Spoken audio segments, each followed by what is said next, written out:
What's going on, guys? Hey, we're back. We got a brand new Cappy Army video. Very excited about this. Brew is too. Apparently, she's having a hairball over here on the floor, so don't mind that. Um, Cappy, this is about cartels. It says cartel holocaust, some kind of mass industrial style like executions that the cartels are doing. Um, every time we watch Cappy video, man, I'm blown away by just how much I didn't know about whatever the topic is that he's covering. So very excited about this. Do me a favor, please like, share, subscribe, obviously to Cappy. Please show love to Cappy. And then when you're done with that, come over here and sub and like and share this video and this channel, please. We're on our way to 50,000 subs. Let's get there, baby. Let's get up. Also, we've got our I almost said Orc Shush Leak. That was last month's t-shirt. This month is Flamingos over Moscow, which is the perfect time to have this on the merch store because the Flamingos are flying over Russia right now. Russia's been hit multiple times, not only by just tons of drones, but also by these Flamingo cruise missiles. Beautiful thing to see. If you want to represent, grab one of these and wear it around your hometown, and then send me a photo of you out in public, like, doing a selfie, like, what's up, representing Ukraine, representing different breed brand, representing F Putin. Love it. And then lastly, we've got a very big archive of many videos for our paid YouTube members of uncensored content. It's all the videos I've had on YouTube over the years that YouTube has basically flagged. So I've moved a lot of it over, and I'm still moving more over every single day. So it's a massive archive, guys. If you want to do that, there's a link. Become a member somewhere. All right, guys, let's go. Cappy, baby. Troops smash through the gate of an abandoned ranch in the Mexican state of Jalisco. They start clearing the property room by room, and at first glance, it looks like yet another abandoned cartel site. But they start digging deeper and uncover something horrifying.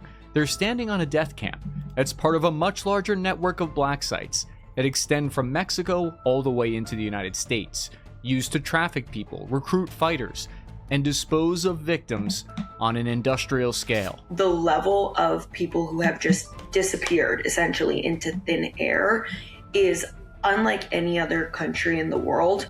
Inside, they find tactical gear, ammunition, and evidence that the site was being used to train recruits for one of the most powerful cartels in the Western Hemisphere. There were military style recruits for one of the most... These guys are better equipped than I would say 90% of these terrorist organizations we've seen in the Middle East, with the exceptions of the ones that got their hands on American equipment in the Middle East when we left Afghanistan and blah, blah, blah. But look at this stuff, dude. We've got SCARs, we've got street sweepers, we've got grenade launchers, we've got M240 Bravos, we got RPGs, we got a Barrett 50 cal in the back, we got AKs. Okay, AK is not a big deal, but all that other stuff is, for the most part, is Western made weapons. These two guys with the scars have Trichicon ACOGs on the top, which they could be knockoffs, but they look sick. They got M203 grenade launchers. Powerful cartels in the Western Hemisphere. There were military-style training areas with obstacle courses and shooting ranges. They reportedly arrested several suspects and rescued 2 people that were being held hostage there. The property was linked to the Jalisco New Generation cartel and was already recognized as some sort of operational site, but it wasn't immediately clear what kind, until the worst part was discovered months later. It took a small group of ordinary discovered months later. Sorry, I'll stop pausing it, but that's a G36 from Germany right there, I think. It looks like it, at least. It took a small group, but that was the actual Mexican military right there, of ordinary volunteer citizens called the Jalisco Search Warriors. They were searching for their missing loved ones. They got a breakthrough when their leader, Adero Navarro, got a tip that the police hadn't found everything at the ranch. So they went back to the abandoned cartel site and they found evidence of mass torture, murder, and human cremation. The group uncovered mass graves, 3 underground ovens, as well as countless singed bone shards, mainly fingers, skulls, and teeth. They discovered hundreds of discarded shoes, backpacks, and suitcases, and personal items, including ID cards. Local Mexican outlets and the volunteer group called it an extermination camp. They labeled it as a cartel concentration camp. The incident became famously known as the Ranch of Horrors in the media. I spoke to an expert, Katarina Schultz from Ironclad, who's interviewed the cartel herself and reports extensively on the ground in Mexico. When you look at these extermination sites, typically they're linked to the deaths and disappearances of thousands of people at each site. These are places that are operating under the radar, but at a level where they are literally causing a national crisis. The discovery raised an uncomfortable question. Criminal cartels are generally thought of as drug trafficking businesses, so why did they need infrastructure that looks increasingly similar to an extermination camp? More than 130,000 people are officially listed as missing in Mexico. Finding out what's happened to them has become one of the largest investigations in modern history. Mexico's top prosecutor, Alejandro Gertz, admitted state authorities bungled the initial investigation. Gertz was determined to find the men responsible for the atrocity and figure out whether it was really a one-off or if there was other similar so-called extermination camps all over Mexico. A lot of Mexican media were comparing this site to a concentration camp because essentially that's how it operated. The case was the highest profile. Mexico's President Sheinbaum came out and said that she was putting her top security official, Harfuch, on the job. He had a massive job in front of him. The public was demanding answers on these cartel black sites. To begin, Harfuch and his team started mapping out the black sites' locations. Look at the border state of Tamaulipas. It's the only Mexican state to be designated a level 4 threat by the US government. That's literally the same threat level as Afghanistan. And they found hundreds of inconspicuous houses converted into black sites here inside otherwise friendly neighborhoods. The highest density of these are in sites that correlate directly with cartel activity, all home to the most notorious cartel groups. Now, all the Secretary of Security in Mexico, Harfuch, all him and his team had to do was the reconnaissance work after they mapped it out to actually figure out who was the man behind the Ranch of Horrors. As investigators started connecting the sites together, one name kept surfacing over and over again: El Lastra. Along the way to finding El Lastra, they would uncover the true scale of the extermination camps. A woman in Houston, Texas receives a terrifying phone call from... Hold on, we'll continue, obviously, but I've got to know what you guys think in the comments, man. Do you think the U.S. should be taking part in dismantling and helping to delete these cartels? Or do you think the U.S., as an American citizen or European, wherever you're from, but do you think the U.S. should have any part in it or not?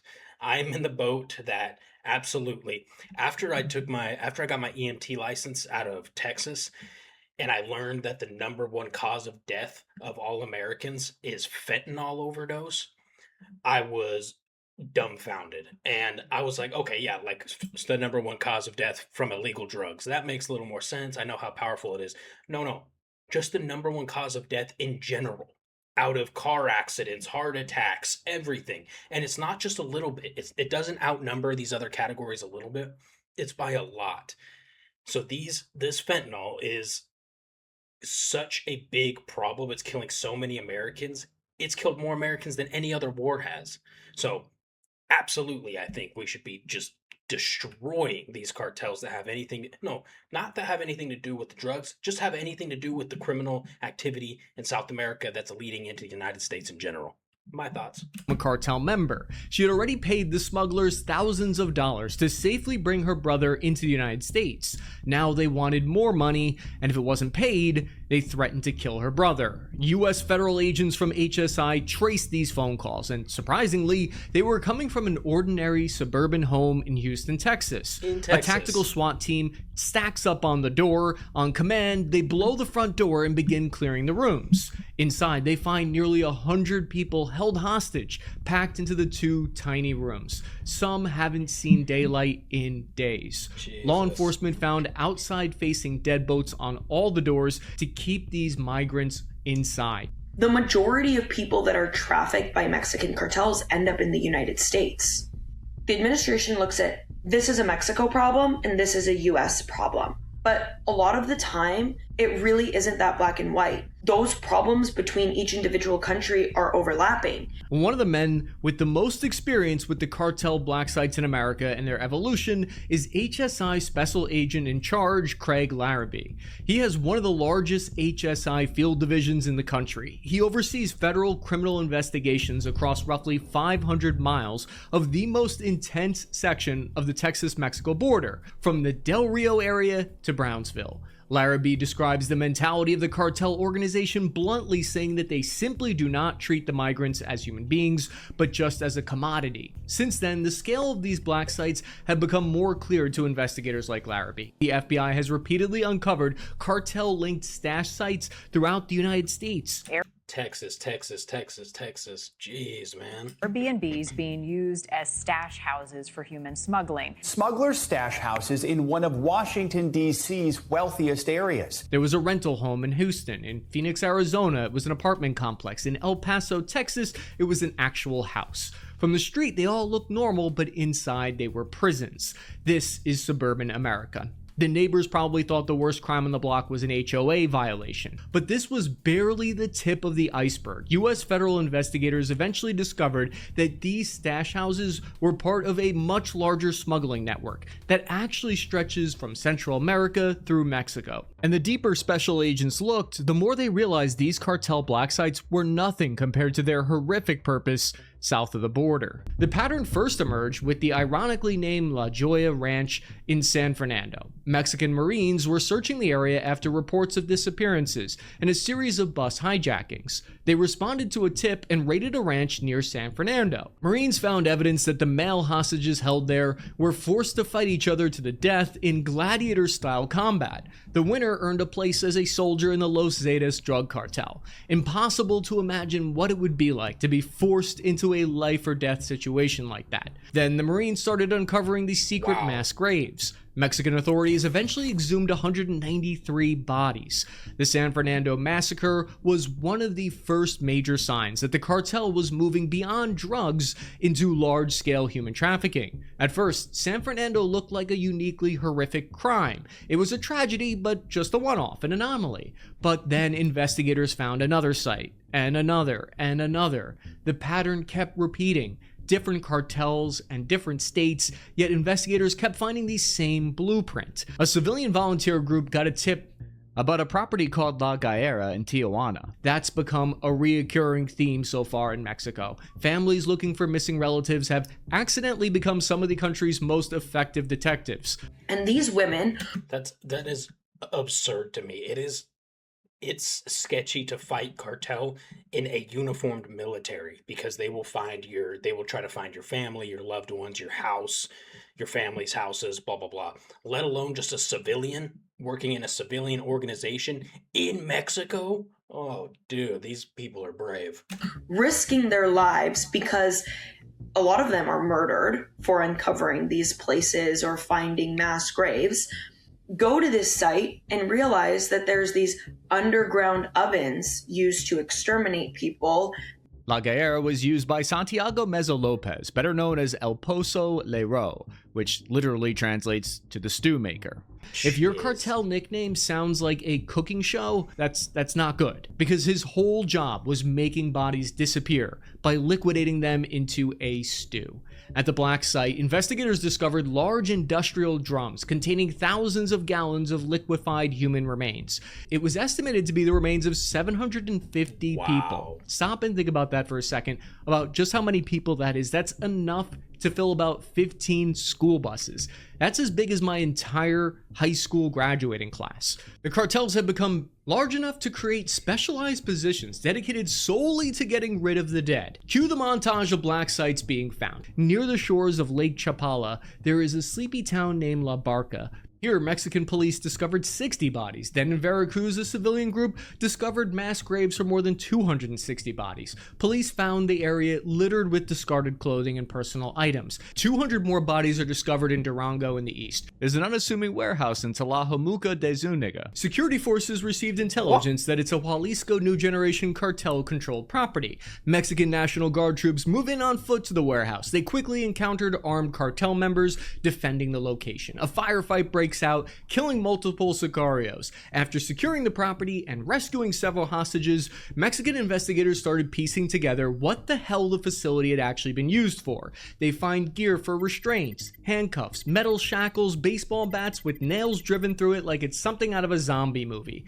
Then the suspects there start talking. What they revealed sent authorities to nearby burial sites where forensic teams would eventually dig up and recover 81 more bodies. Up until this point, authorities were mostly uncovering the aftermath, but here, they were able to finally catch one of these operating rings while they're still running. The black site operation was taking on an industrial scale at this point. Investigators are beginning to realize now that the cartels were developing specialized facilities, specialized personnel, and methods for dealing with large numbers of captives and corpses. They were delegating their work. It was only a matter of time before they got HR, but the horrifying part was that they all seemed to serve a bigger purpose beyond just a death camp. Okay, I was just gonna ask. I'm like, but why? Why are they just exterminating people? Are they rival gang members? Blah blah blah. So, what is the black site system truly for? Well, Mexico's investigator Harfuch and his team were starting to narrow in on their suspect within a matter of months. They had identified El Lastra as the head of CJNG Recruitment Network and the man who was in charge of running the camp for over a year. They tracked him across multiple states as he shifted locations in an apparent attempt to stay ahead of investigators. Then, in March 2025, the hunt ended in an upscale luxury district of Mexico City. El Lastra, or Commandant Lastra, was taken into custody, finally handcuffed for his evil crimes.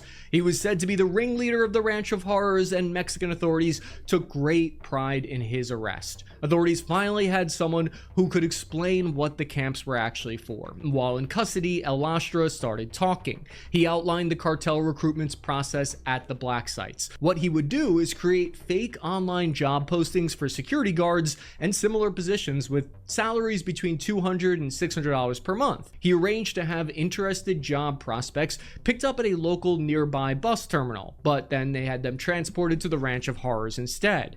Recruits were then trained as soldiers and later relocated to where they were needed to strengthen cartel operations. These unsuspecting recruits were often used as frontline cannon fodder in high conflict zones. In El Lastra's own testimony, those who resisted the recruitment were instantly killed, and those who tried to escape were also killed. Recruitment was one of the several functions of the site, though it wasn't its only purpose. Another survivor, who identified himself only as Roberto, gave insight into their purpose during an interview. He had accepted what he thought was an agricultural program that would ultimately lead to a work visa in the United States. He was promised a weekly salary of $250. Roberto was then told the first leg of the program was a 1-month training gig inside Mexico, but he and around 500 other prisoners from all around Mexico were instead taken to the Ranch of Horrors. Roberto said, quote, "They told us that we were going to have food, shelter, and everything we needed, but once we arrived to the ranch, things were different," end quote. Roberto and other detainees had to first forfeit their phones,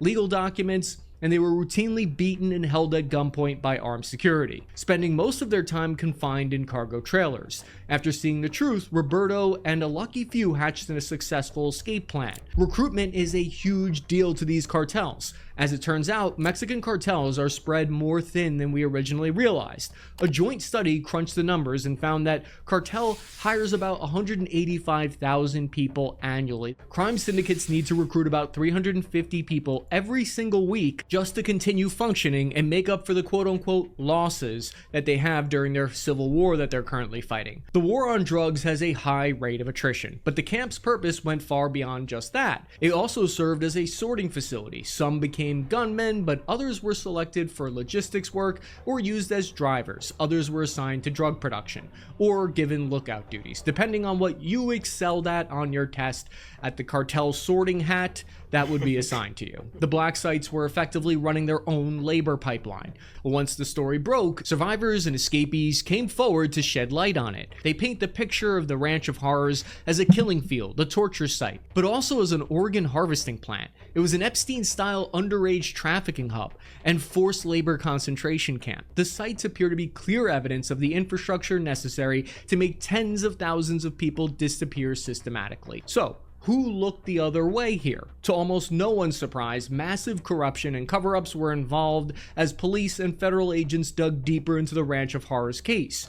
Because a month later, the mayor of the town, Jose Miguaro Santiago, was arrested. He was charged with organized crime and forced disappearance. The prosecutor Gertz in Mexico alleged that Santiago was completely aware of the black site's existence and that he received payments of $4,000 a month to keep quiet. He even used the town's municipal resources to assist in the ranch's operation. The guy even smiles like someone who would do this short of shit. It's really the only way you could explain how they got away with running this black site for so long under everybody's noses. It's interesting because there's kind of like this misconception where corrupt officials in Mexico are corrupt because they're afraid for their lives. If you are afraid for your life, you do not run for politics in Mexico. These individuals are doing this because they know that they can have their hands in this pot of gold. But didn't... That's a good point right there, because I've been under that same impression that it's kind of unfair because these officials are scared and they're just trying to protect their own lives or their families' lives. But no, she brings up a good point. Anybody with half a brain knows, hey, if I run for office here, I'm going to be dealing with corruption. I need to be aware of that. Investigators publicly conclude after this that this was a systematic kill site. Security Minister Omar Garcia Harfuch said from his report that he disagreed with the civilian investigators and maintained that these were not systematic extermination camps. Authorities claim that there were no signs of ovens to cook people. It had all just been a big misunderstanding and there was nothing more here to see. Mexican government is essentially denying it. And then Mexican government has the audacity to say, we cannot conduct an investigation because the collective group of mothers have already contaminated the crime scene, further allowing the Mexican government to use this as an excuse to not investigate this location. Some say the murder rate has gone down because these murders have been reclassified as disappearances. This explains why there's so many local community groups out there looking to find answers themselves after becoming frustrated with inaction. Mexican authorities deactivated 39 social media accounts that were used in the recruitment scheme, and the case was closed. That was it. Everybody go on with your day. But it's hard to believe that's the full story when you piece together all the reports in their totality. Were they trying to downplay the atrocities to prevent public unrest? The hacktivist group known as Guacamaya leaked a confidential report from the Committee Against Enforced Disappearances, or CED. The report put the number of cartel-linked black sites and graves at over 4,800, and the number of exhumed bodies at more than 8,000. Let that sink in for a second. That appears like an entire shadow infrastructure that's spread across Mexico. If the leaked figures are even remotely accurate, investigators were looking at a whole system here. The discovery of the cartel-linked mass graves in Mexico is unfortunately, tragically becoming common in recent years, with the Washington Post claiming that mass graves turn up nearly common in recent years, with the Washington Post... She's smelling it to smell for human remains, maybe? That's crazy though. Like, what if she did hit a body down there? She just puts that right up on her face like that? Claiming that mass graves turn up nearly every week in Mexico. The stories coming out of the camps serve their own purpose of sending fear into the public. One survivor explained, quote, "They tortured us every day to instill fear. One of the captors said that there were two options that they were given, either undergo 3 months of training or be shot in the head. The duties of the kidnapped victims including digging mass graves. Those who showed signs of distress were taken to the quote-unquote pig pen, which is exactly what you think it was, a literal confinement area with feral pigs who would attack and eat the prisoners alive. There are multiple accounts referencing this quote-unquote butcher shop where hostages were forced to dismember the dead for easier disposal. The leader of the search group who first got the anonymous tip recounts that one of the survivors told her they had doctors that came to the property to do experiments on people. It was obviously related to organ trafficking. A kidney or liver can go for over $100,000 on the black market. The disturbing implication is that these black sites, sites may help explain what happened to many of Mexico's missing people, because in 2026, Mexican authorities announced that they had found signs of life for more than 40,000 people who had previously been listed as disappeared. More than 5,000 of them were eventually located alive, yet tens of thousands of others still remain completely unaccounted for. And that's where the sites become even more important. If investigators are right, then every black site uncovered is more than a crime scene. We're talking about potentially a missing link in a much larger network that may explain where thousands of people have disappeared and why some of them may still be alive today. The black site's purpose went beyond terrorizing the public, though. The cartel used them to terrorize each other as well as their internal civil war. But where did the cartel learn these tactics from? Something wasn't adding up. Mexican Marines were seeing the same indicators: a remote ranch, missing people, improvised cremation sites, torture chambers. Any guesses where the cartels are learning these tactics? Drop it in the comment. I'm curious. Military-style training areas. What initially looked like these isolated atrocities were starting to resemble a standardized model that was being copied by multiple cartel sites across multiple states. It was like a franchisee, and that raised an even more uncomfortable question. Where did they learn this from? Who was at the head of the franchise? Well, they looked like tactics that were influenced by the military, and Latin America has a history since the 1980s with what are known as clandestine detention centers. The simultaneous and widespread appearance of secret black sites in Argentina, Chile, El Salvador is not a coincidence. It's considered to be the result of the common training provided to Latin American military personnel by the U.S. Defense Department at its School of Americas in Panama during the 1980s. The thousands that were detained or disappeared by death squads have their own Remembrance Day of August 30th each year. These cartel sites are influenced by that legacy. They're similar to the CIA black sites that were established and found out in the wake of 9/11. Over 100 secret prisons were found globally in places that were outside the law. A leaked FBI memo states flat out that the original Zetas are former members turned deserters of Mexico's elite air mobile Special Forces group, GAF, who were trained at Fort Benning, Georgia. A separate account suggests... Dude, plot twist.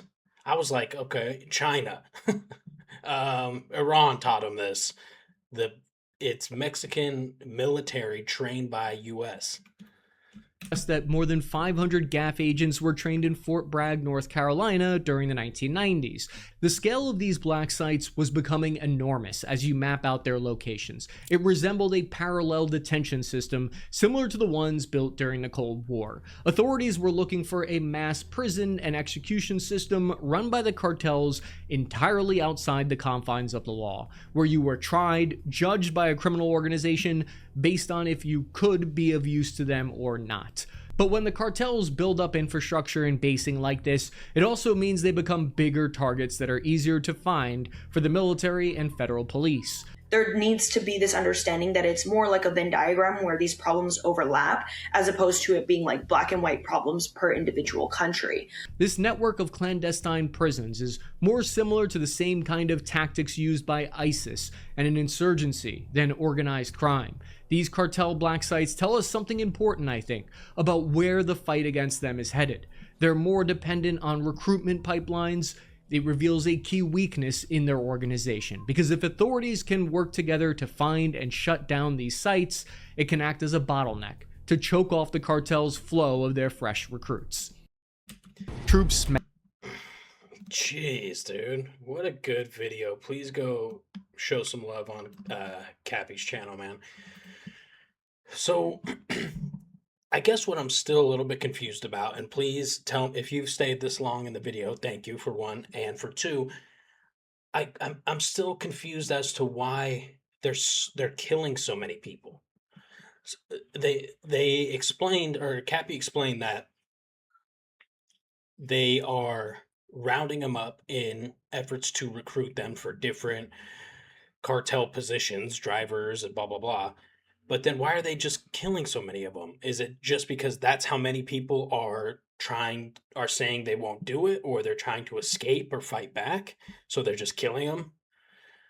It just seems like a lot of graves, a lot of executions, for people, just for the people that are trying to fight back against the cartel. I don't know. Maybe that's, or maybe I misunderstood the whole thing. I don't know, but let me know. That is insane, though. The fact that the heads of, or the people that they believe have put together this black site network came from Mexican military trained out of the United States is absurd, man. I mean, it wouldn't be the first time we've heard something like this, but it's still crazy. It's not the way I expected that to be, or that reveal to go. Like I said, I thought it would have been a bad acting nation in the Middle East, or someone that we've had known problems against in the past, but interesting. Very cool. Please like, share, subscribe. If you want t-shirt, link in description. Become a member if you want. That's all I got. I love you guys. We'll see you in the next one.